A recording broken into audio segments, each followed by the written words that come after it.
So whether you like it or not, you're going to have to include your social media info the next time you're applying for your visa, the United States visa. But this also brings the question of privacy and freedom of speech to the forefront. We've got attorney at law, Ableton Foot, weighing in on this. But before we speak with him, let's hear what our Smile Jammers think of the move.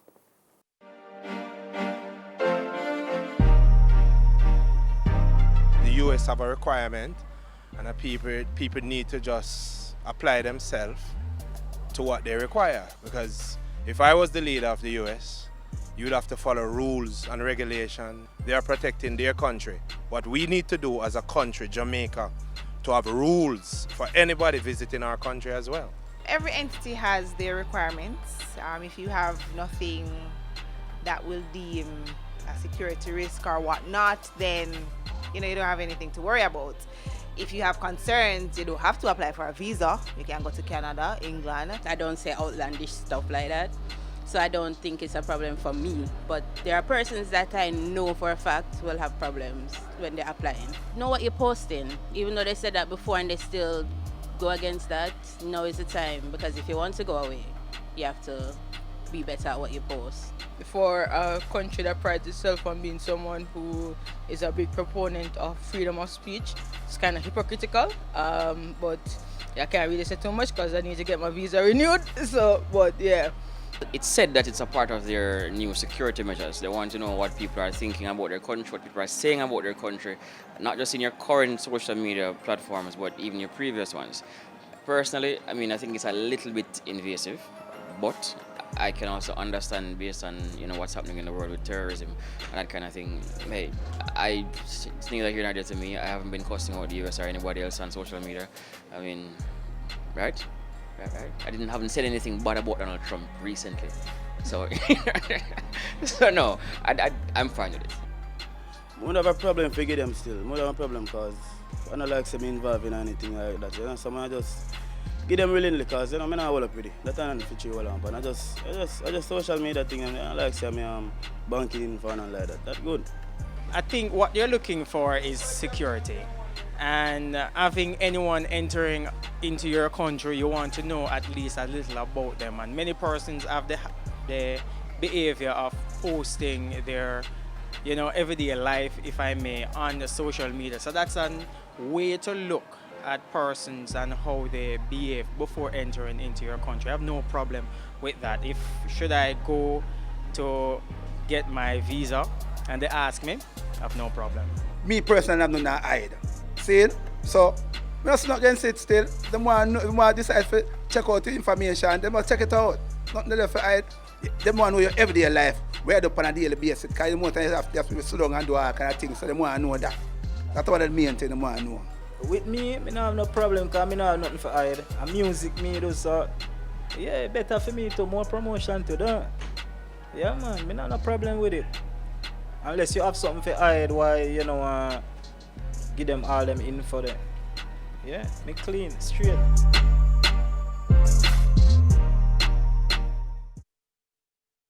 All right, there you go. As we said, the attorney at law, Ableton Foot. Morning, friend. Morning. Welcome to Smile Jamaica. As Thank far as you. you know, it's only the United States. Yes. Have a problem with it? Personally, I don't have a problem. When this just entered the public domain, I heard a lot of people speaking out against it. But I would often say we can't allow emotions to override logic, or as another good friend of mine put it, you can't let your heart rule your head. The question you have to ask yourself, is this an absolutely new concept? Unbeknownst to many applicants for visas to the embassy, the US, throughout the interview, they do their own research of you behind that very same computer. So for example, they would Google search and use other methods of gathering information just to ascertain whether or not anything adverse would pop up against you. And of course, that would weigh in their deliberation because the granting of a visa is something discretionary. Mm-hmm. So while some might view it as intrusive, right, because of the whole precept governing privacy, etc., contained in Section 13 of the Charter of Fundamental Rights and Freedom, we have to remember that it's a discretionary thing, and when we're applying to them, we have to apply on their terms. So it is what it is. Based on what you're saying, you're thinking if you Google someone, it's likely that their social media handles will pop up anyway. In any So event. you're saying they've probably been looking Looking at at this it, information right. already. This is just a formalization of Precisely. the process. So I'm Precisely. looking at the Vox Pop and I hear people talking about infringement and invasiveness, freedom of speech. I've heard come up, even though that argument I'm not sure about, because with that comes responsibility. Right. But there's one gentleman who said, I don't think I cussed out the US recently, so I should be okay. I think a part of the issue may be that people are not sure what it is they're looking for. That is so.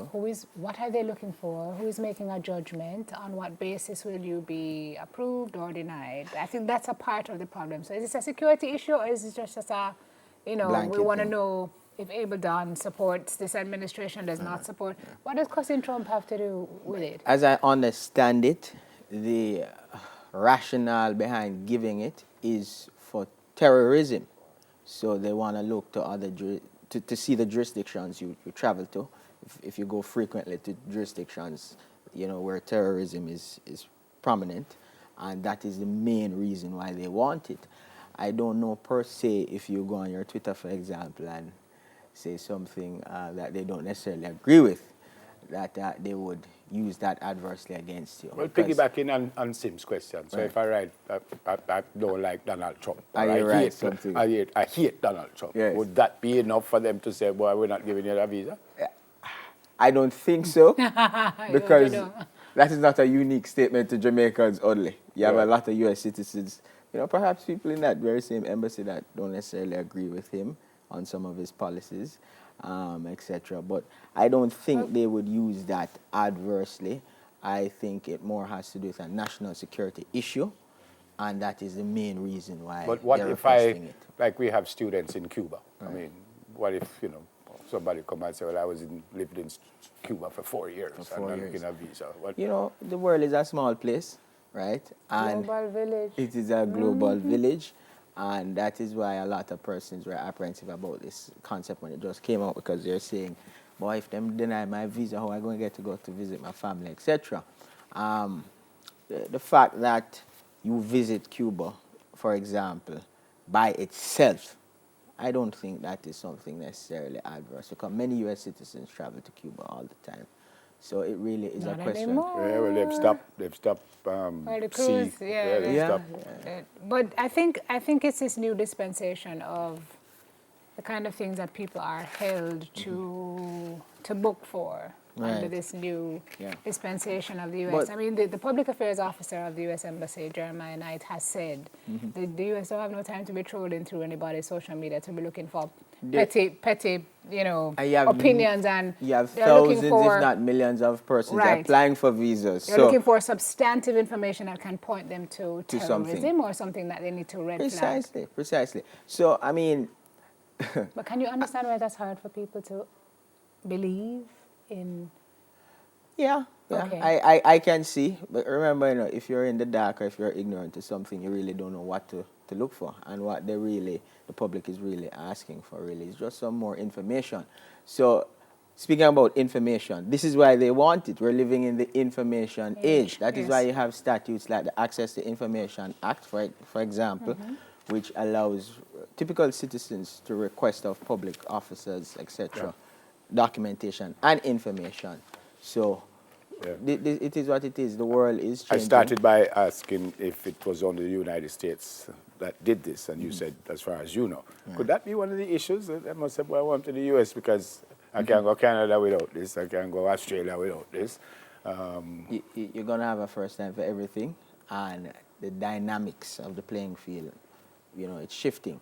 So if they have not caught up with it as yet, in terms of other jurisdictions, You suspect this that they is might? something that will come in the short order, especially if they see the benefit of it.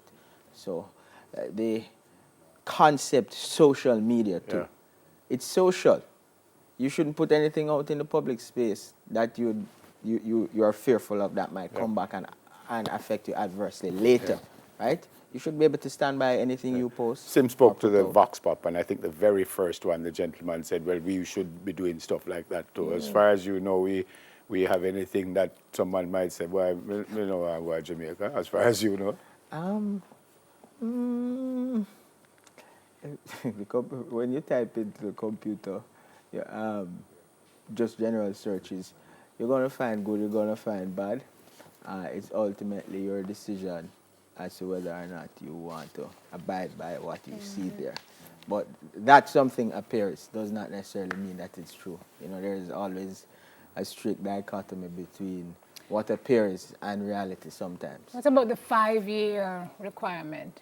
Because who you may have been 5 years ago is not who you are today. That is a very good point. And that is something that they ought to consider. So, for example, if one were, you know, as you say, engaged into something in their past life and you see a clear shift, this person has entered the church, and you see some level of rehabilitation or significant or paradigm shift in their behavior, you should look at that positively. Again, who do you, if you're They not might say looking it's just closely, a facade. They might say you just do it because you want a visa. But in order for you to find out about that I guess shift, you'd have to look at the postings, you know, but and how soon they apply. In order for you to find out about that shift, you have to really look very closely. You would. So then But that defeats the earlier point. No, but you see the lines outside the embassies. You know it. You drive past it, right? I don't know where they're going to have the human resource to be digging that deep for every single solitary person. So you think there are more questions that need some answers? Yeah. Like what? What more would we need to know? There's one lawyer who says, you know, where does the line get drawn? Who draws the line? Meaning, where does the line get drawn in terms of how far is too far for you to go to criticize the government or to criticize the leadership or the administration? And who is going to make that determination? Do you think ultimately, it's going to be ultimately them that will have to make the determination? But these are some good questions, you think? These are good questions. And what more would you think we would need to find out? We would want to know the criteria for a refusal, for example, right? Having given you guys all of this, right? What would you use negatively or adversely against me, right? And what are the criteria of things that you're looking for in order to satisfy a denial? Okay. Well, I finished where I start. As far as you know, there shouldn't be no big issue with this one. No big issue. And be careful of what you post publicly. Because How do you buy into this argument of freedom of speech? It's going to have a chilling effect, continues this lawyer, on free speech, because if you're going to post something critical of the U.S. government, how is that going to be viewed in terms of your desirability as a visitor or a permanent resident? Do you buy that argument? Freedom of speech is not something unique to Jamaica only. It exists in the U.S. as well, and that is a fundamental right that ought not to be abrogated. So that you have posted something critical of Mr. Trump, as you gave an example of earlier, that should not be viewed adversely unless it amounts to a national security threat. Then your critique of the president, people do it all the while on CNN, shouldn't be a big deal. And then he responds. So, yeah. I don't think he'll notice us here. Unless somebody say I don't like him, and if I see him, I go to thump him. Precisely. So if the person said that, everyone say, well, no. That's a problem. That is going to be But I don't know if him could I get close to the president to thump him in the first place. Good to see you, my friend. Thank you so much. Attorney at law, Abel Dunford. All right, from one attorney at law to another, Gavin Goff is going to lay down the law after the break. This is out of an incident the other day with pepper spray and police and a former superintendent, DSP. Long story, but we're going to break it down after this.